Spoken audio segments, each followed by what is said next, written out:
আসসালামু আলাইকুম এভরিওয়ান, কেমন আছেন আপনারা সবাই? আলহামদুলিল্লাহ আমরা অনেক ভালো আছি।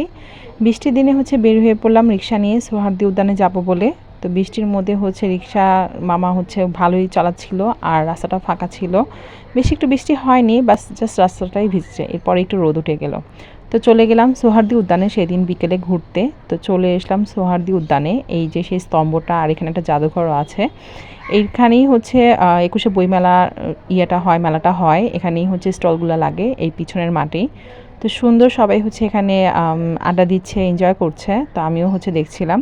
পিছনটায় এরকম বড় মাঠ। এখানে বইমেলার যেই স্টলগুলো হয় আর ওই যে দেখা যাচ্ছে মেট্রো স্টেশনের রাস্তা।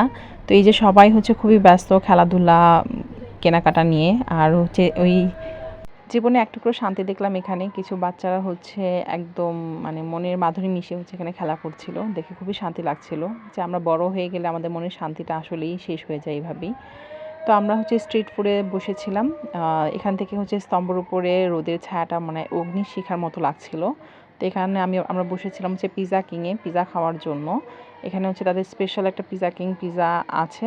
তো ওই পিজাটাই আমরা অর্ডার করি। তার আগে এখানে একটা লেমনেড নিই। লেমনেডটা খেতে তেমন একটা মজা ছিল না, বাট রিফ্রেশিং বলতে একটু তিতা তিতা লাগছিল কোনো একটা কারণে।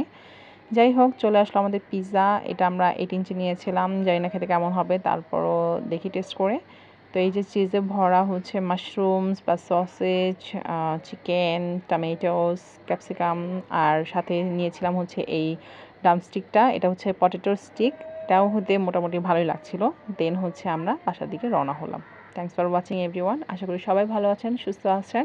আমাদের জন্য দোয়া করবেন। আপনাদের সকলের জন্য অনেক অনেক দোয়া রইল। সবাই ভালো থাকবেন। আল্লাহ হাফেজ।